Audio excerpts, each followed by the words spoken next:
اب امام باقر علیہ السلام جو حضرت امام زین العابدین رضی اللہ تعالیٰ عنہ کے بیٹے ہیں، اب ان کا ذکر تھوڑا سا کرتے ہیں، کیونکہ ہمارا عقیدہ ہے، ہمارا یقین ہے، اور ہمارے جو ہے وہ مسلک کی پہچان ہے کہ ہمارے ذکر میں جب تک آل رسول کا ذکر نہیں ہوگا ہمارا ذکر ادھورا رہتا ہے۔ جس طرح ہمارے ذکر میں صحابہ کرام کا ذکر وہ خاصیت رکھتا ہے، اپنی اہمیت رکھتا ہے، اسی طرح ہمارے ذکر میں، ہماری باتوں میں آل رسول کا ذکر جو ہے وہ ہمارے لیے بخشش کا وسیلہ بنتا ہے۔ تو امام باقر رضی اللہ تعالیٰ عنہ جو امام زین العابدین کے بیٹے ہیں، شہزادے ہیں، ان کو باقر کہنے کی وجہ کیا ہے؟ ان کو باقر کہنے کی وجہ یہ ہے کہ باقر کا مطلب ہوتا ہے باقرۃ الارض سے نکلا ہے، باقرۃ الارض۔ باقرۃ الارض کا مطلب ہوتا ہے زمین کے اندر سے چھپے ہوئے خزانوں کو باہر نکالنے والا۔ یہ ہمارے پوری دنیا میں کہیں سے سونا نکل رہا ہے، کہیں سے نمک نکل رہا ہے، کہیں سے چاندی نکل رہی ہے، کہیں سے تیل نکل رہا ہے، تو زمین کے اندر چھپے ہوئے خزانوں کو جو نکالنے والا ہوتا ہے اس کو باقر کہتے ہیں۔ لیکن امام باقر علیہ السلام نہ تو زمین سے تیل نکالتے تھے، نہ زمین سے سونا نکالتے تھے، نہ وہ زمین سے جو ہے وہ نمک نکالتے تھے، بلکہ وہ نکالتے زمین میں سے نہیں تھے، بلکہ وہ اللہ تعالیٰ کے ہر احکامات میں سے راز و نیاز کی باتیں نکالا کرتے تھے۔ اور ان کا یہ خاصہ تھا، بعض کا اللہ تعالیٰ کا کوئی ایسا فرمان آ جاتا ہے نا جو ہمیں سمجھ نہیں آتا، ہماری دانست میں نہیں آتا، پھر ہمیں کیا کرنا پڑتا ہے؟ ہمیں علماء کے پاس جانا پڑتا ہے، ہمیں مفتیان کرام کے پاس جانا پڑتا ہے، ہمیں صوفیاء کے پاس جانا پڑتا ہے، ہمیں اہل علم لوگوں کے پاس جانا پڑتا ہے۔ تو امام باقر علیہ السلام کے پاس لوگ قرآنی آیات اور اللہ کے فرمان لے کے آیا کرتے تھے کہ حضور بتائیں، ہمیں سمجھ نہیں آئی، اللہ کا یہ فرمان ہمیں سمجھ نہیں آ رہا، آپ بتائیں۔ تو امام باقر علیہ السلام کو اللہ تعالیٰ نے یہ شان عطا فرمائی تھی، اور ان کا یہ اتنا قوت حافظہ تھا، ان کی مفاہمت اتنی تیز تھی کہ اللہ کے ہر حکم میں سے راز و نیاز کی باتیں اخذ کر دیا کرتے تھے، اس لیے ان کا نام باقر پڑا۔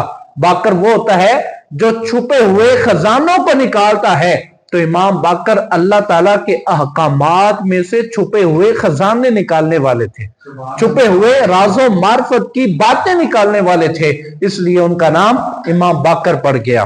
ایک صحابی کا نام ہے حضرت سیدنا جابر بن عبداللہ رضی اللہ تعالی عنہ۔ ان کے پاس ایک دفعہ حضرت امام باقر جن کا نام محمد ہے وہ آئے نا، تو آ کے انہوں نے اسلام کیا، تو حضرت جابر بن عبداللہ وہ اب بوڑھے ہو چکے تھے، اور ان کی جو بینائی ہے، وہ نظر ہے، وہ کمزور ہو چکی تھی۔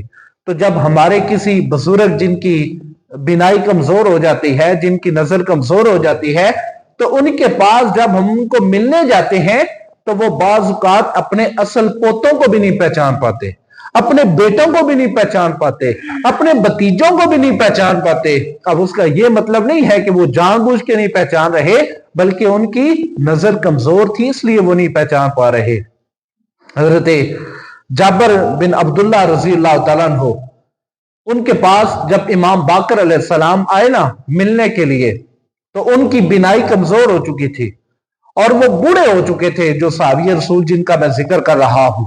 جب وہ بوڑھے ہو گئے نا اور امام باقر علیہ السلام ان کو ملنے آئے، تو امام سیدنا جابر بن عبداللہ رضی اللہ تعالیٰ عنہ نے آپ نے فرمایا، بھائی کون ہو آپ کون ہو؟ تو حضرت باقر علیہ السلام آپ عرض کرتے ہیں، حضور میں محمد ہوں، محمد بن حسین بن علی المرتضیٰ ہوں۔ انہوں نے نا اپنا تعارف اس طرح کرایا۔ حضرت سیدنا جابر بن عبداللہ نے پوچھا نا کہ آپ کون ہیں؟ تو انہوں نے کہا، میں محمد بن حسین بن علی المرتضیٰ ہوں، یعنی میں حسین کے جو بیٹے ہیں سیدنا زین العابدین، میں ان کا بیٹا ہوں۔ تو جب انہوں نے اتنی بات کی نا، تو حضرت سیدنا جابر بن عبداللہ جو بڑی عمر کے تھے، عمر رسیدہ تھے، ان کی داڑھی جو ہے وہ سفید ہو چکی تھی، بزرگی کو پہنچ چکے تھے، تو جب امام باقر نے اپنا تعارف کرایا نا، تو حضرت سیدنا جابر بن عبداللہ اٹھ کے کھڑے ہو گئے، کھڑے ہوئے، ان کا ہاتھ پکڑ کے اس کے اوپر بوسہ دیا، اور ان کے سامنے ادب سے کھڑے ہو گئے، और फरमाते हैं कि ए बाकर, आप तो अभी बच्चे हैं, आपको आपके नाना जान हजरत मोहम्मद मुस्तफ़ा सल्लल्लाहु अलैहि वसल्लम सलाम फरमा रहे हैं। आपको आपके नाना जान का सलाम मैं आपको पहुंचाना चाहता हूं। तो लोगों ने कहा, हुजूर ये क्या बात हुई, हुजूर तो जाहिरी पर्दा फरमा चुके हैं, आपका विसाल हो चुका है, तो कब उन्होंने सलाम दिया था और कब? हमने तो नहीं देखा कि उन्होंने कभी सलाम दिया हो, ये तो अभी पैदा भी नहीं हुए थे। तो हजरत सैयदना जाबिर बिन अब्दुल्ला फरमाते हैं, लोगों, मैं एक वक्त था जब मैं जवान था और मेरे आका सल्लल्लाहु अलैहि वसल्लम जाहिरी पर्दा फरमा, अभी पर्दा नहीं फरमाया था, तो मैं हुजूर के पास बैठा था। तो हुजूर के शहजादे इमाम हुसैन अलैहिस्सलाम अभी छोटे बच्चे थे, जो इनके दादा जान हैं। जब वो छोटे बच्चे खेलते खेलते हुजूर के पास आए ना, तो मेरे आका ने मुझे मुस्कुरा के फरमाया था, ए जाबर, ये मेरा बेटा, मेरा नवासा हुसैन है, ये तुम देखना, इसका एक बेटा होगा जिसका नाम ज़ैनुल आबिदीन होगा, और उसको क़यामत वाले दिन सैयदुल आबिदीन के नाम से पुकारा जाएगा, और उनका आगे एक बेटा होगा जिनका नाम मोहम्मद होगा। ए जाबर, जब वो मोहम्मद तुमसे मिलने आए ना, उसको मेरा सलाम कहना, उसको मेरा सलाम कहना। ये हदीस पाक मौजूद है। अब देखें, यहां हुजूर के इल्मे गैब के ऊपर भी हमारा यकीन कामिल होता है कि अभी इमाम हुसैन बच्चे हैं, अभी उनकी शादी होगी, शादी के बाद अल्लाह औलाद देगा, फिर इमाम ज़ैनुल आबिदीन पैदा होंगे, फिर वो बड़े होंगे, फिर उनकी शादी होगी, फिर उनकी औलाद होगी जिनका नाम मोहम्मद होगा, यानी बाकर होगा, फिर वो बड़े होंगे और वो जाबिर बिन अब्दुल्ला के पास आएंगे। जब मैंने ये रवायत पढ़ी ना, तो हुजूर के इल्मे गैब पे तो हमारा ईमान है, हुजूर के इल्मे गैब पे हमारा ईमान है ना। किस किस का ईमान है, कहें सुभान अल्लाह। हुजूर के इल्मे गैब पे हमारा ईमान है। हुजूर सल्लल्लाहु अलैहि वसल्लम तब मौजूद थे जब अभी आदम अलैहिस्सलाम पानी और मिट्टी के दरमियान थे, यानी अभी बने भी नहीं थे।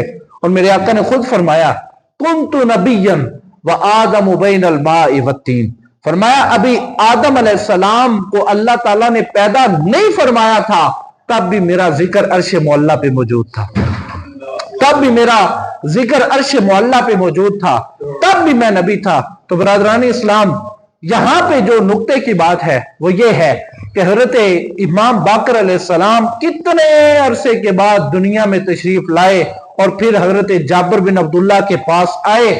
तो इसका मतलब ये है कि मेरे आका सल्लल्लाहु अलैहि वसल्लम को पता था कि इमाम बाकर के आने तक सैयदना जाबिर बिन अब्दुल्ला जिंदा रहेंगे।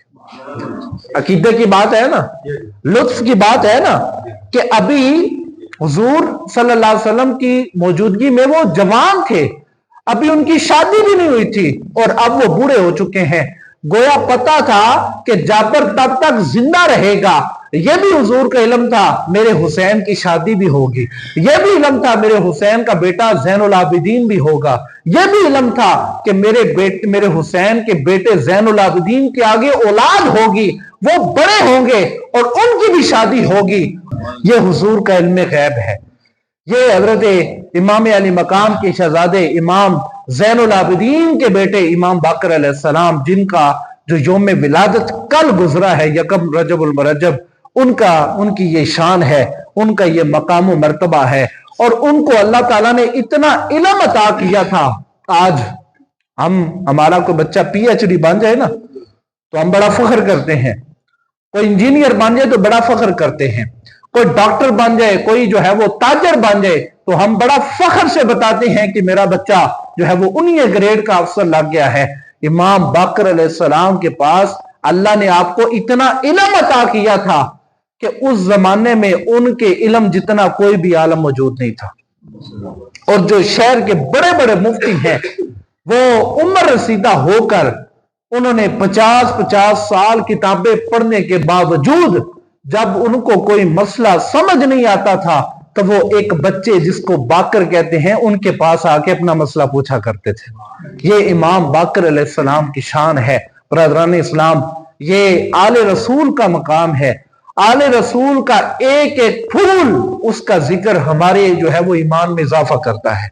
आले रसूल के छोटे शहजादे चाहे वो 7वीं नस्ल में है या 100वीं नस्ल में है, उनका जो लिहाज है, अदब है, जिक्र है, अकीदत है, वो हमारे ईमान में इजाफा करती है।